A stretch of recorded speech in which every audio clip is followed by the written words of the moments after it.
Hello दोस्तों, कैसे हो? आई होप आप सभी बढ़िया हो। आप सभी का स्वागत है मेरे यूट्यूब चैनल एसीएम क्लासेस में। सबसे पहले तो यदि आनंद भैया आप मेरी वीडियो देख रहे हैं तो मैं आपसे माफी मांगना चाहूंगा कि मैं जिस दिन से आपको वीडियो बनाने के लिए कहा था मैं उस दिन से वीडियो नहीं बना पाया। मेरी थोड़ा तबीयत खराब हो गई थी, जुकाम फीवर वगैरह हो गया था, इसलिए अभी भी थोड़ा थोड़ा गले में खराश है, तो हो सकता है आवाज थोड़ा कम साफ आ रही हो। उसके लिए मैं आपसे सभी से पहले से माफी मांग ले रहा हूँ। और मेरे पास अभी माइक भी नहीं है थोड़ा, तो इसलिए हो सकता है आवाज कम साफ आए, तो दोस्तों मुझे माफ कर देना, मैं पहले से आपसे माफी मांग रहा हूँ। दोस्तों यदि आप मेरे चैनल में नए हैं तो चैनल को नीचे जो रेड कलर का सब्सक्राइब का बटन दिख रहा है आप उसे प्रेस करके सब्सक्राइब कर लीजिए। साथ ही बेल आइकन को भी प्रेस कर दीजिए, जिससे क्या हो कि मेरी नई वीडियो की नोटिफिकेशन सबसे पहले आपके पास पहुंच जाए। दोस्तों आज की क्लास में हम पढ़ने वाले हैं क्लास 11th का जो चैप्टर बायनोमियल का जो चैप्टर है द्विपद प्रमेय का। आज हम उसको बेसिक से बिल्कुल पढ़ने वाले हैं, ठीक है ना।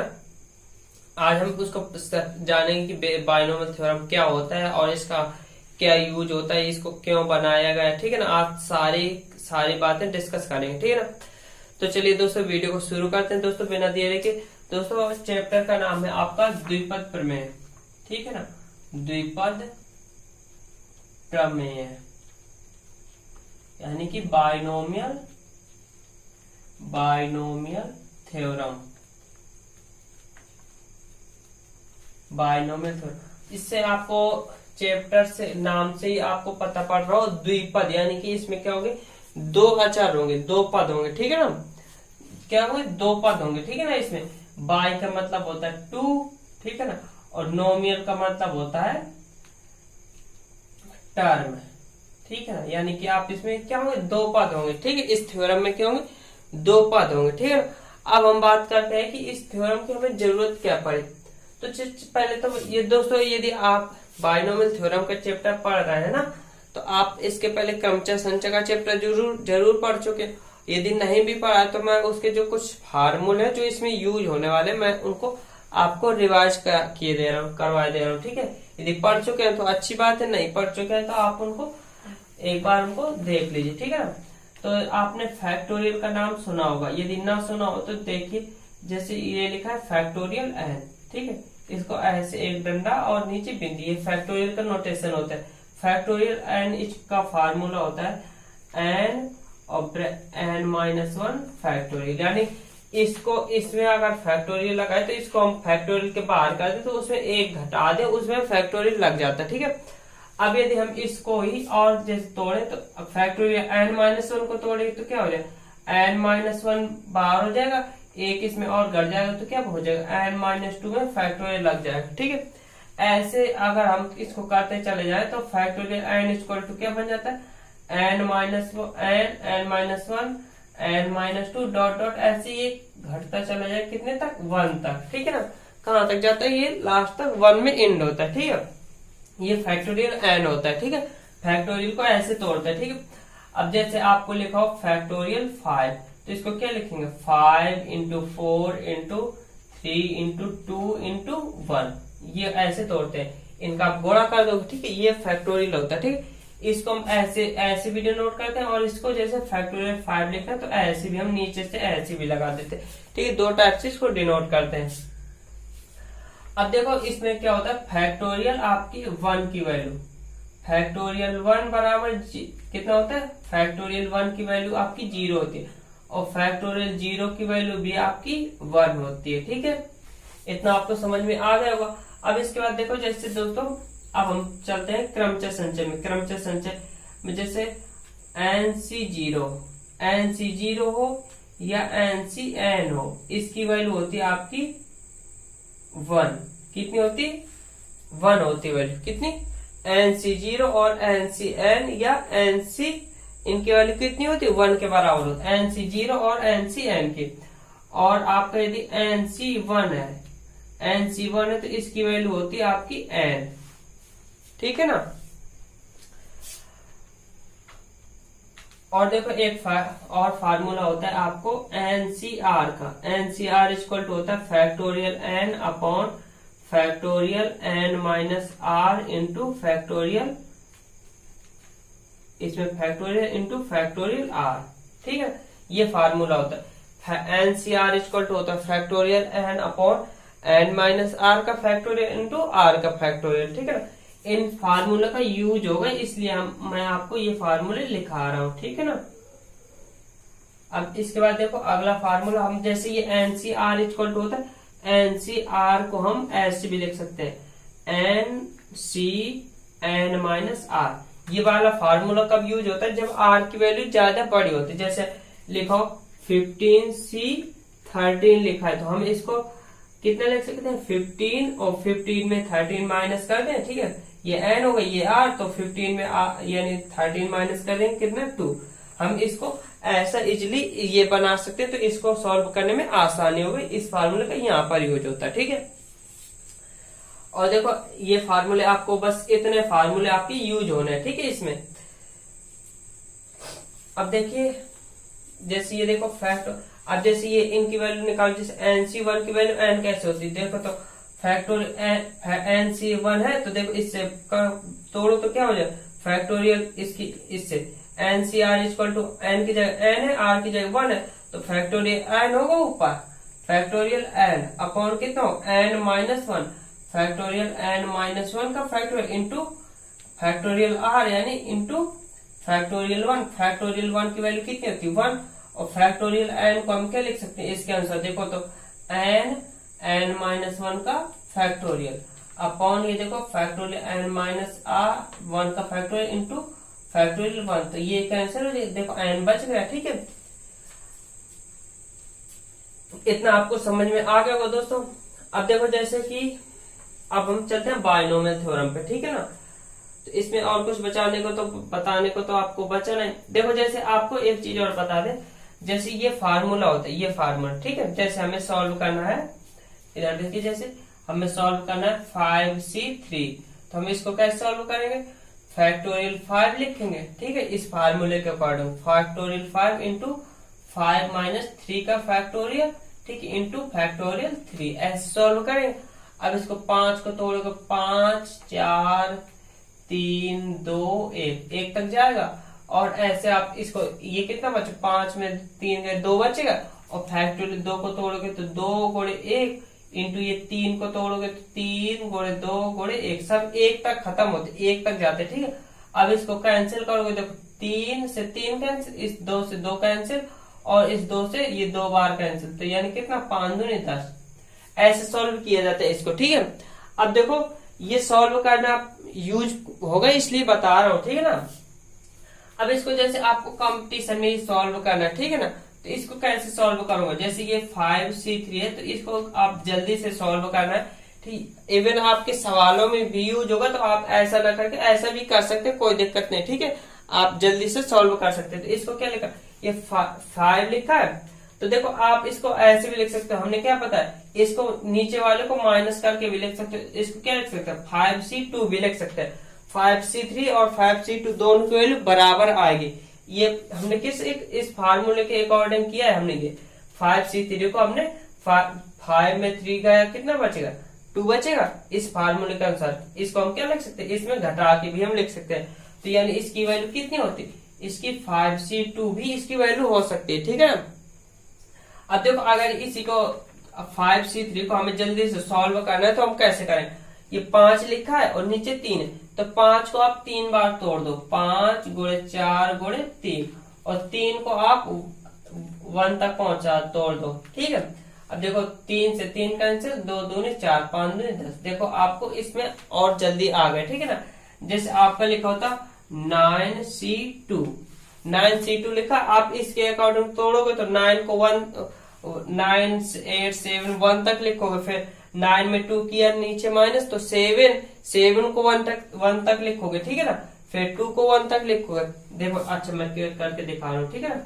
तो देखो जैसे आपका ये लिखा है 9C2, तो इसको लिखोगे 9 8 ऐसे आप into 9 8 into 7 into 6 5 into 4 into 3 into 2 into 1 ऐसे करोगे, और यहाँ कितना होगा, देखो फैक्टर इसका पहले देखो NC2, तो इसका फार्मूला क्या बनेगा, फैक्टोरियल n यानी फैक्टोरियल 9/9 -2 का फैक्टोरियल इंटू फैक्टोरियल 2, इस फार्मूले का आंसर, ठीक है ना।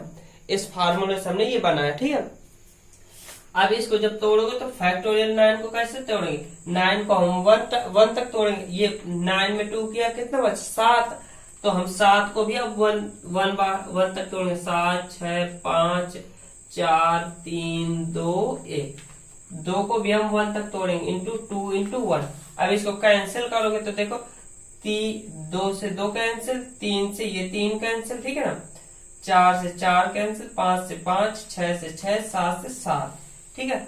अब हमारा ये 2 बचा, इससे ये 2 टाइम कैंसिल, 9 दूनी कितना 4, 2 से ये 4 बार कट जाएगा 8, 9 चौको 36, कितना है 36। अब इसी को जल्दी करना है, जो हमने ये बताया इसके आंसर जब कितनी जल्दी हो 9C2 है तो 9 को आप नीचे 2 है तो 9 को आप 2 बार लिखो, 9 गुणे 8 और 2 को 1 तक लिख दो, 2 गुणे 1, 2 चौको 8, 9 चौको 36। देखो जल्दी आ गया। अब इतना आई होप समझ में आ गए हो, इतना आपको बाइनोमियल थ्योरम में यूज करना पड़ेगा। तो फार्मूले थे, फार्मूले बचाए, बाकी सब मैंने इरेज कर दिया, ठीक है दोस्तों। बाइनोमियल थ्योरम का मैंने जो स्टार्ट किया बाइनोमियल थ्योरम से, उसका मेरा स्टार्ट करने का मकसद के 2 मकसद थे, ठीक है। दो रीजन की वजह से मैंने बाइनोमियल थ्योरम से स्टार्ट किया। पहला तो ये कि देखो बाइनोमियल थ्योरम काफी अच्छा चैप्टर है और इम्पोर्टेंट भी है और छोटा चैप्टर है, ठीक है। और दूसरा मतलब ये है कि ये छोटा चैप्टर है, जल्दी से फिनिश हो जाएगा, और जल्दी से फिनिश हो जाएगा तो आप अब जो कमेंट करके बताइएगा कि आपको कौन सा चैप्टर पढ़ना है, तो ये जल्दी से फिनिश हो जाएगा। तो जिस चैप्टर के ज्यादा कमेंट हो गए तो मैं उस चैप्टर को स्टार्ट कर दूं, इसलिए मैंने इस चैप्टर को स्टार्ट किया, ठीक है ना। तो चलिए अब हम बात करते हैं बाइनोमियल थ्योरम की, ठीक है। अब बाइनोमियल थ्योरम की हमें क्यों आवश्यकता पड़ी, ठीक है ना, बाइनोमियल थ्योरम की हमें क्यों आवश्यकता पड़ी इसकी, ठीक है ना। तो चलिए देखो, जैसे कि हमने लिख दिया, मैंने आपको लिख दिया x प्लस वाई लिख दिया, इसकी पावर मैंने कर दिया 0, ठीक है ना। तो इसकी पावर क्या, किसी भी संख्या की पावर 0 हो, जैसे 2 की पावर 0 हो, 5 की पावर 0, 1000 की पावर 0, किसी भी नंबर की पावर 0 हो तो उसकी वैल्यू कितनी होती है 1, ठीक है। तो ऐसे ही x प्लस वाई, इसकी पावर 0 है तो इसकी वैल्यू भी कितनी हो जाएगी 1 हो जाएगी। अब देखो अगर मैं इसी में कह दूं आपसे x प्लस वाई की पावर मैंने 1 कर दिया, अब किसी की पावर 1 होती है तो उसकी वैल्यू सेम y बनी रहती है, तो इसकी पावर क्या, इस वैल्यू क्या हो जाएगी x प्लस वाई ही हो जाएगी, ठीक है। अब यदि भाई मैं इससे मैं कर दूं x प्लस वाई की पावर 2 कर दूं, तब इसका आप फार्मूला जानते हो, ओपन कर दोगे, ठीक है। आप 6 7 8 से 4 5 से पता चले तो क्या होता है इसका फार्मूला, बोलो x² plus 2xy plus y²। ये फार्मूला आपको सभी को आता होगा, ठीक है, आप सभी इसको कर सकते हो, ठीक है।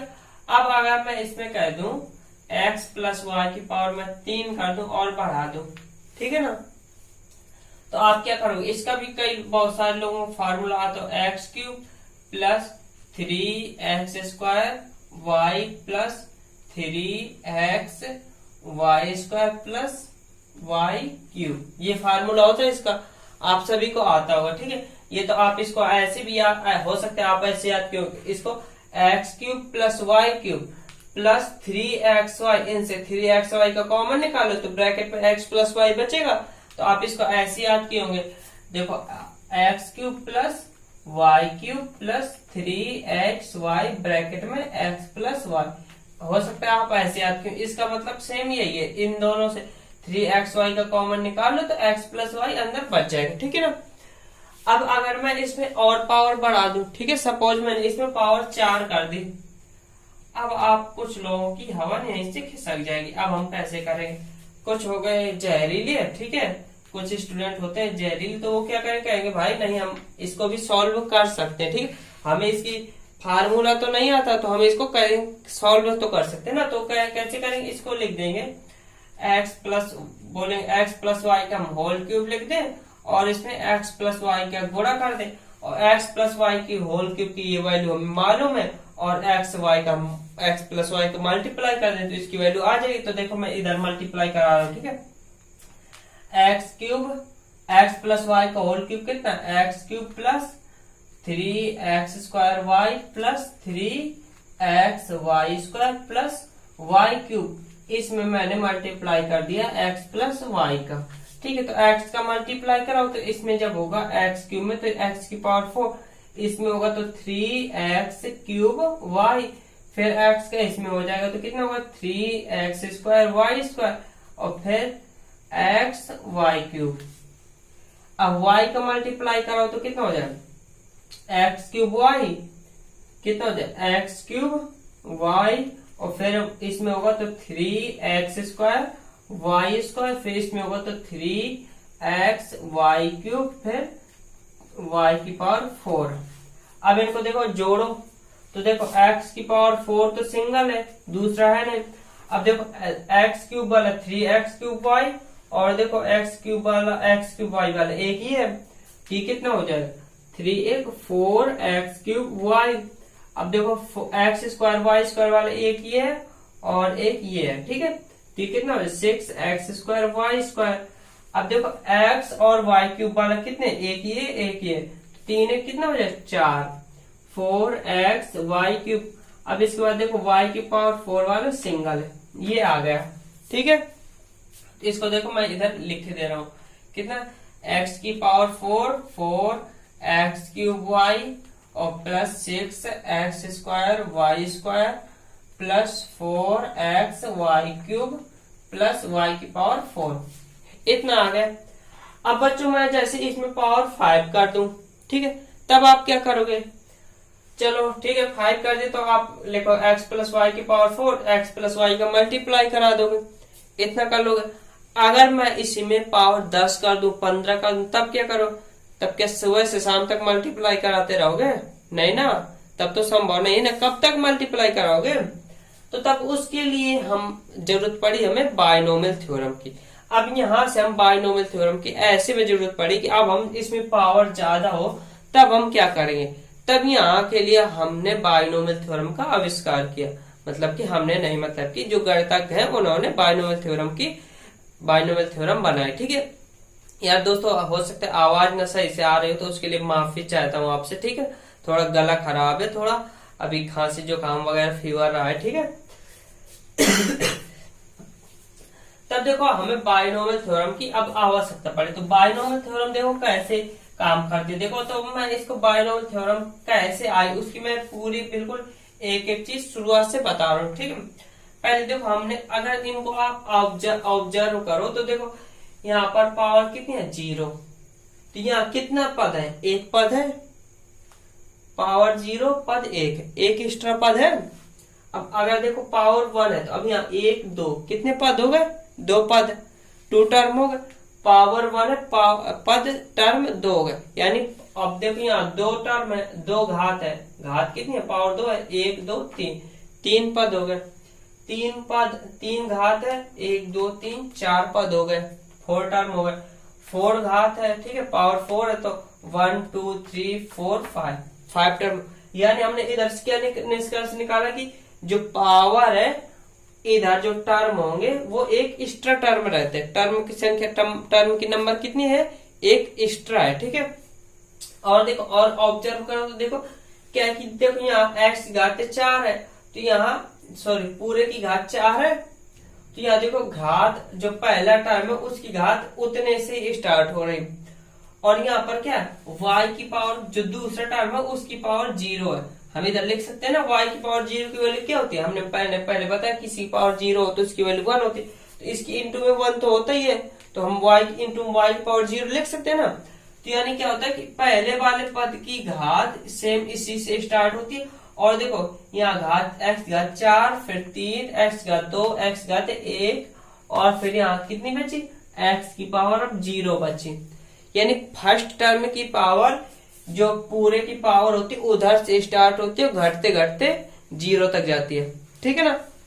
और जो दूसरा टर्म है जैसे y की पावर क्या है 0 से स्टार्ट हो रहा है, देखो 0 फिर पावर 1 2 3 4 और कहां तक 0 से स्टार्ट हो रही है, और जो मैक्सिमम पावर है ये x प्लस y की पावर है उधर फिनिश हो रही, खत्म हो रही, यानी कि पहले पद की पावर घटते हुए क्रम में है और दूसरे पद की पावर बढ़ते हुए क्रम में।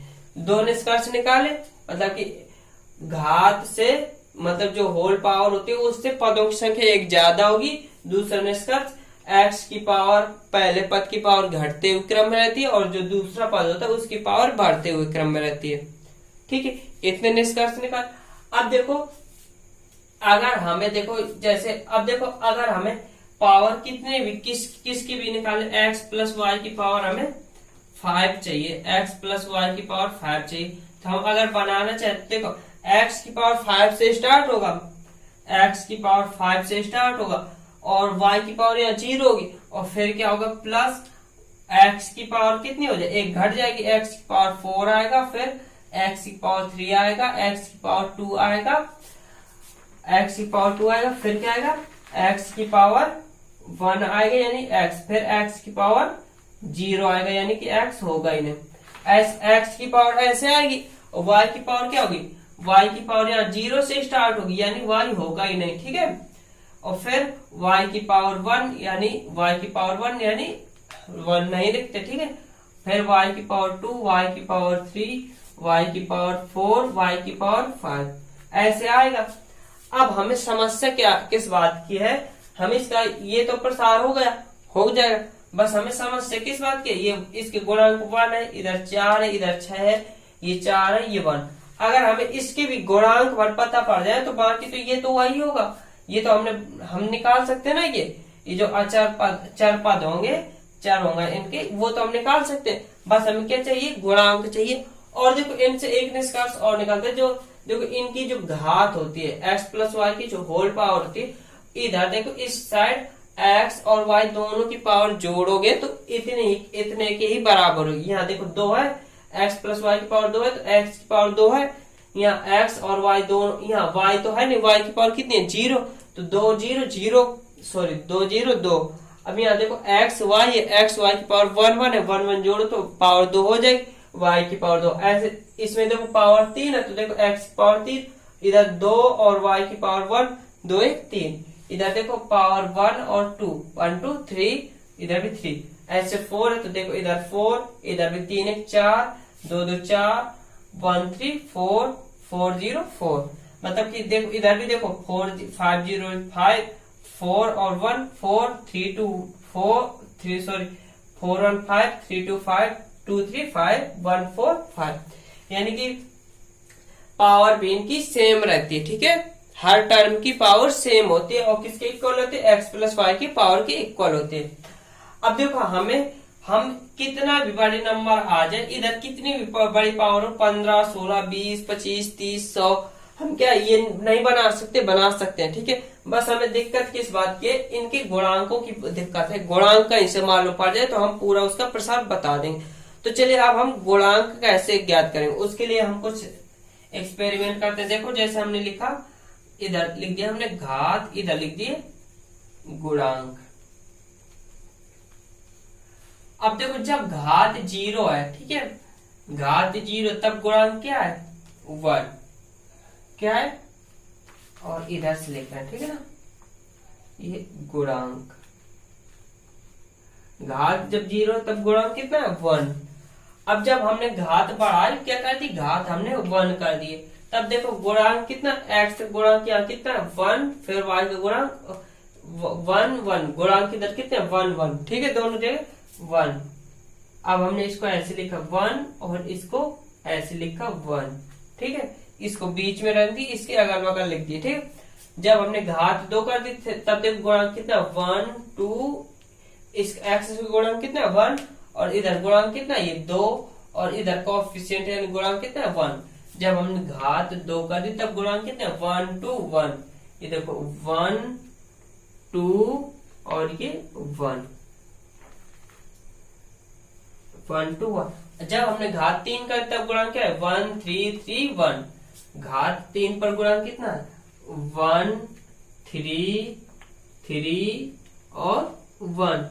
जब हमने पावर 4 कर दी तब गुणांक कितना है, देखो 4 में देखो 1 4 6 4 1 1 4 6 4 और ये 1। अब ऐसे हम घात जब 5 कर देंगे तो अब हम इसके जैसे गुणांक निकाले।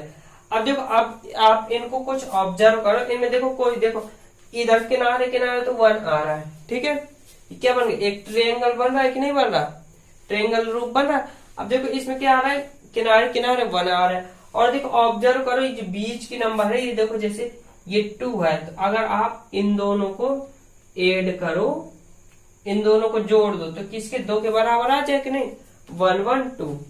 अब देखो जैसे 1 और 2 को ऐड कर दो तो इसके 3 के बराबर आ जाएगा। अब इस 2 और 1 को ऐड कर दो, कितना, इस 3 के बराबर आ जाएगा, आएगा कि नहीं। अब देखो जैसे 1 और 3 को ऐड करो तो इस 4 के इक्वल आ जाएगा। अब देखो ये 3 को ऐड करो तो ये 6 के इक्वल, 3 1 को ऐड करो तो किसकी इक्वल आ जाएगा, 4। तो आप क्या, जब अगली लाइन भी तो आप ऐसे बना सकते हो क्या, अगली लाइन क्या बनेगी, देखो इधर 1 होगा, साइड में 1 होगा। अब यहाँ जो ये आएगा, देखो 1 और 4 को ऐड करके कितना होगा, 5। 4 6 को ऐड कर दो कितना आएगा, 10, ये 10 आ गए। और देखो 4 6 को ऐड कर दो कितना आ जाएगा, 10। और देखो 4 और 1 को ऐड कर दो कितना आ जाएगा, 5। और फिर यहाँ लास्ट में क्या आ जाएगा, 1। ठीक है ना। ऐसे आप बना किसी भी नंबर का गुणांक निकाल सकते हो, या कितनी भी घात हो ऐसे बढ़ाते चले जाओ, गुणांक निकाल सकते हो। यानी x प्लस वाई की पावर 5 के लिए क्या बना, 1 5 10 10 5 1। इसकी गुणांक क्या आएगा, इधर क्या आएगा, 1 आ जाएगा, 1 को लिखने की नीड ही नहीं, जरूरत नहीं। फिर क्या आएगा, 5, फिर आया 10, फिर आया 10, फिर आया 5, फिर आ गया 1। ये देखो निकल आया कि नहीं निकल आया, थोड़ा आसान हुआ, फिर भी इतना तो आसान नहीं है। शायद ये 15 20 30 40 50 होती तो हम कब तक ऐसे त्रिभुज बनाते रहते, ये कब तक नीचे तक करते रहते, ठीक है ना। तो उसके लिए देखो, उसके लिए क्या है, देखो जैसे आप ऑब्जर्व करो, देखो तो इसको यहाँ घात कितनी है, ये 0 है, तो अगर हम इसको लिखना चाहें तो 0 C0 ये किसके बराबर होता है, 0 C0 की वैल्यू भी कितनी होती है, 1 होती है, ठीक है।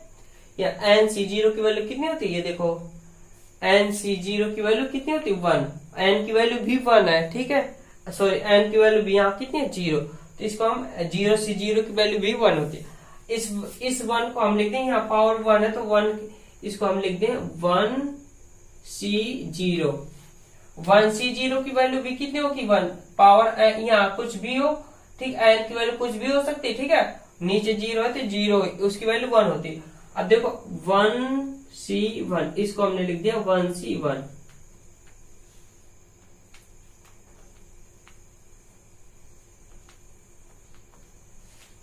अब देखो हम क्या कर रहे हैं कि ये जो घात है, ऊपर वाला इस घात के बराबर रख रहे हैं, जो पावर है, देखो इस साइड ये 0 तो ये 0, इधर भी देखो 0, इधर 1 है तो इसके सामने ये 1 1।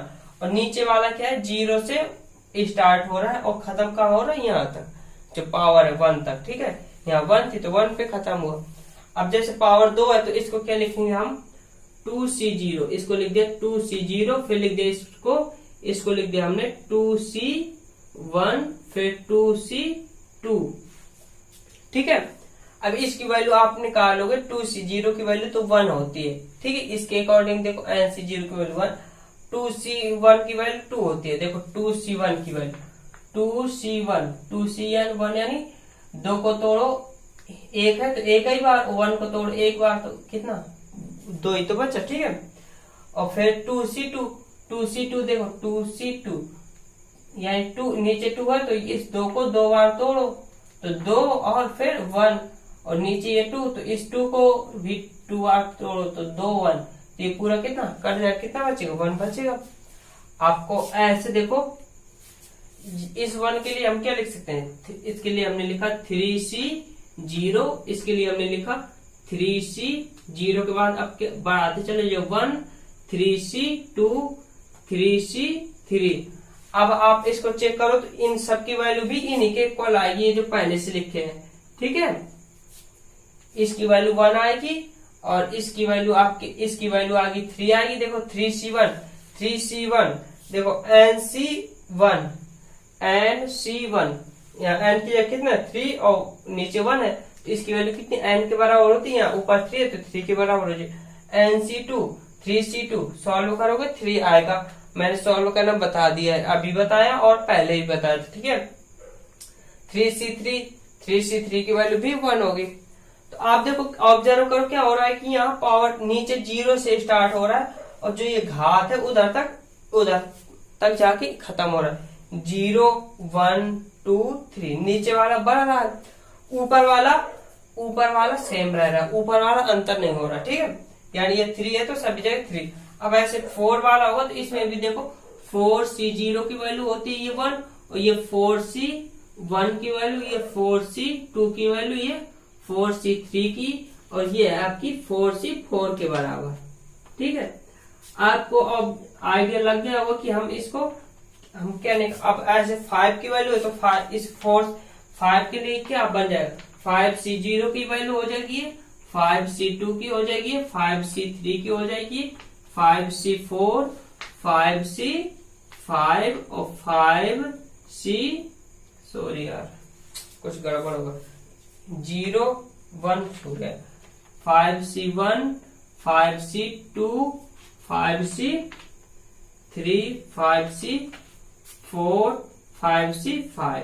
यानी कि जो नीचे वाला है वो 0 से ये घात, जितनी घात है उधर तक बढ़ता है, ऊपर वाला सेम रहता है जो घात होती है इधर, ठीक है। अब अगर आपको यहाँ कितनी भी पावर हो, पावर 10 होगा तो क्या हो जाए 10C0, 10C1, 10C2, 10C3, 10C, 10C3, 10C4, 10C5, 10C6, 10C6, 7, 10C8, 10C9, 10C10। तो और फिर उनको सॉल्व करोगे तो ये इनको सॉल्व करोगे तो हमें गुणांक मिल जाएंगे। तो अब आप ऐसे मतलब कि कितनी भी पावर हो उसका प्रसार आप निकाल सकते हो कि नहीं निकाल सकते हो, बोलो हाँ निकाल सकते हो ना, क्योंकि ये तो आप बना ही लोगे। ये जो अचर है इसको इनमें क्या करना है, पावर x पहले वाली पावर इधर से स्टार्ट करनी है और एक एक कम करते जाना है और इसकी पावर 0 से स्टार्ट करनी है और एक एक बढ़ाते जाना है, ठीक है दोस्तों। आई होप आपको इतना सब समझ में आ गया होगा दोस्तों। तो देखो इससे जो निष्कर्ष निकलते हैं वो क्या होते हैं कि पहले तो ये जो इनके जो ये चार पद होते हैं इनमें x की पावर, पहले वाले पद की पावर इसकी पावर से स्टार्ट होती है और घटते घटते 0 तक जाती है, और ये जो दूसरा पद होता है उसकी पावर 0 से स्टार्ट होती है और बढ़ते बढ़ते ये पावर जो इतनी जो होती है उधर तक जाती है, ठीक है इतना। और क्या होता है कि इधर की x प्लस वाई की पावर और हर पद में x और y की पावर का योग जो होगा वो इसके बराबर होता है, सेम होता है, ठीक है। और इधर देखो, और इनमें गुणांकों में क्या होता है, देखो ये पहला पद ये जो ऊपर होता है ना, ये जो ऊपर होता है वो इस घात के बराबर होता है, सभी जगह बराबर रहता है। और नीचे वाला जो r की वैल्यू होती है वो क्या होता है 0 से स्टार्ट होता है और ये जो n होता है पावर उधर तक फिनिश होती है। देखो 0 1 2 ऐसे मतलब बढ़ता चला जाता है। और देखो और क्या एक निष्कर्ष निकलता है कि देखो जैसे ये यहाँ पर देखो 1 है तो यहाँ देखो प्रारंभ से पहला टर्म है तो प्रारंभ से पहले टर्म की गुणांक 1 है, तो देखो अंत से जो पहला पद होगा उसका गुणांक भी 1 है। यानी कि अंत से चाहे दूसरा तीसरा पद गिनो चाहे प्रारंभ से दूसरा तीसरा पद गिनो उसकी वैल्यू सेम ही होगी, ठीक है ना, मतलब उनके गुणांकों की वैल्यू। बाकी ये सेम नहीं होगी, जैसे यहाँ देखो यहाँ से पहला पद क्या है ये, तो इसकी वैल्यू कितनी है, इसका गुणांक कितना है 1। यहाँ से पहला पद क्या है अंत से, तो इसकी गुणांक कितना है 1। अब यहाँ से दूसरा पद कितना है, दूसरे पद का गुणांक कितना है 5। यहाँ से दूसरे पद का गुणांक कितना 5। अब यहाँ से एक और खिसको, इधर से एक और खिसको, तो यहाँ पर क्या है 10 10 दोनों गुणांक, ठीक है। इतना आपको समझ में आ गया हो। अब देखो हम बात करते हैं बायनोमियल जो द्विपद प्रमेय है उसकी, द्विपद प्रमेय। अब इसी से हम द्विपद प्रमेय बनाएंगे, वो किसके लिए, जनरली बनाएंगे बायनोमियल थ्योरम। जनरली हमने मान लिया x प्लस वाई की पावर हमने मान लिया पावर n है, ठीक है, पावर कितनी n। तो इसको बनाओगे तो ये जो गुणांक होंगे क्या होंगे n से स्टार्ट होगा, n से, और नीचे वाला क्या होगा 0, फिर क्या बनेगा NC1, फिर होगा NC2, फिर होगा NC3 और ये बढ़ते बढ़ते कहां तक जाएगा, डॉट डॉट ये चलता चला जाएगा। बीच में मान लो कोई R पद है, R1 टर्म है, ठीक है, कौन सा 5, जैसे तीसरा चौथा पांच, ऐसे कोई मान लो कि R1 जनरली हमने मान लिया बीच में कोई R पद है तो उसके लिए NCR हो जाएगा, ठीक है। और फिर बढ़ते चला जाएगा ये कहां तक, ये फिनिश होगा लास्ट में NCN पर। कहां पर, ये N पावर है तो ये N पर जाकर खत्म होगा, ठीक है। अब देखो इसके बाद देखो ये हुआ। और अब अगर हम इसकी इनको x y को लिखना चाहते तो यहाँ x की पावर पहले वाले पद की पावर कितने n से स्टार्ट होगी, x की पावर n, y की पावर कितनी होगी 0, तो y की पावर 0 यानी 1, इसको हम नहीं लिख रहे, ठीक है। फिर NC1, अब देखो x की पावर अब कितनी हो जाएगी, x की पावर 1 घट जाएगी, x की पावर घटती है ना तो यानी पावर यहाँ n, अब क्या हो जाएगी n-1, फिर x की पावर कितनी हो जाएगी n-2, फिर हो जाएगी x की पावर n-3, फिर हो जाएगा आपका इधर r है तो इधर r के लिए क्या हो जाएगा x की पावर n-r। यहाँ देखो 0 था तो n में 0 घटा है, यहाँ 1 है तो n में 1 घटा है, 2 है तो n में 2, 3 है तो n में 3, r है तो n में r घटा दिया, ठीक है। जब ये इधर n है तो यानी क्या होगा x की पावर n-n, n-n की वैल्यू क्या होती है पावर, यानी x की पावर n-1, n-n यानी कि क्या हो जाएगा पावर 0, ठीक है। लास्ट मैंने बोला था यानी लास्ट में घटते घटते कहां तक 0 तक पहुंच खत्म होती, 0 पावर 0 यानी 1, तो सीधा हम इसको हटा ही दे, लिखे नहीं रहे, ठीक है। चलो अभी लिखे, ठीक है, समझने के लिए। और देखो y की पावर अब यहाँ कितने से स्टार्ट होगी 0 से, y की पावर 0, फिर y की पावर एक बड़ी 1, ठीक, फिर एक बड़ी y की पावर 2, फिर एक बड़ी y की पावर 3, फिर यहाँ r है तो अब यहाँ कितने आ जाए y की पावर r, फिर हो जाएगा आपका इधर हो जाएगा y की पावर लास्ट में कहां तक खत्म होगी n पर, ठीक है। y की पावर कितनी हो जाएगी n, ठीक है। अब देखो यहाँ y की पावर 0, y की पावर 0 का मतलब कितना है 1, तो हम इसको हटा दिया हमने, ठीक है। और पावर 1 लिखे नहीं जाती, कोई जरूरत नहीं रहती, ठीक है। और इधर देखो x की पावर 0, x पावर 0 की वैल्यू 1, यानी हमने इसको भी x पावर 0 हटा दिया तो ये कितना बचा y की पावर n। ये आपकी बाइनोमियल थ्योरम, ठीक है ना। x प्लस y की power n equal to NC0, x की पावर n, NC1, x की power n-1, y NC2, x की पावर n-2, y स्क्वायर और ये प्लस, ठीक है, NC3, x की पावर n-3, y की पावर 3, r वहां पद है तो NCR, x की पावर n-r, y की पावर r, डॉट डॉट ऐसे मान लो, लास्ट का जो पद होगा वो होगा NCN, y की पावर y की पावर n, सॉरी। तो दोस्तों आई होप आपको इतना समझ में आ गया होगा, ठीक है। ये है आपका मेन फार्मूला, ठीक है। अब अगली आज की वीडियो में दोस्तों हम इतना ही रखते हैं, ठीक है ना। अब अगली वीडियो में हम क्या करेंगे, अगली वीडियो में हम पढ़ेंगे कि मान लो सपोज यहाँ माइनस होता, माइनस वाला कॉन्सेप्ट सीखेंगे, ठीक है। अब बाकी माइनस वाले के लिए हम ये सब सारा ये नहीं करेंगे, केवल इसी में हम फार्मूले में ही मॉडिफाइड करेंगे, ठीक है। केवल उसका फार्मूला हम बताएंगे, ठीक है, इसी से निकाल देंगे, ठीक है। और हम बाकी जो भी और भी जो फार्मूले है, जैसे मिडिल पर डायरेक्ट हमें जैसे ये हमने फार्मूला निकाल, अब हमें कोई होगा x यहाँ मान लो कुछ भी होगा उसका मतलब प्रसार करना होगा, इस फार्मूले से प्रसार करें, फिर शायद हमें सपोज उसका उस प्रसार का हमें कोई एक ही पद पूछ रहा है तो हम पूरा क्या प्रसार करने की जरूरत नहीं, हम केवल उसका हम एक बीच का पद भी जो भी मतलब कोई पद पूछे उसको निकालने के लिए भी हम फार्मूला बनाएंगे, ठीक है। कैसे हम बीच का पद निकालेंगे, फिर हम कोई लास्ट से कोई पद पूछ रहा है, ठीक है, या मिडिल सपोज बीच ही का पद पूछ रहा है, कह रहे बीच का पद, या कोई नंबर दे रहा है 5वां पद 6वां पद, ये सारे चीजें हम अगली वीडियो में पढ़ेंगे। तो दोस्तों अगर वीडियो अच्छी लगी हो तो वीडियो को लाइक कर दो और चैनल को सब्सक्राइब भी कर लो दोस्तों। जय हिंद, वंदे मातरम दोस्तों, बाय बाय दोस्तों, अपना ख्याल रखिए, मिलते हैं नेक्स्ट वीडियो के साथ दोस्तों। जय हिंद दोस्तों।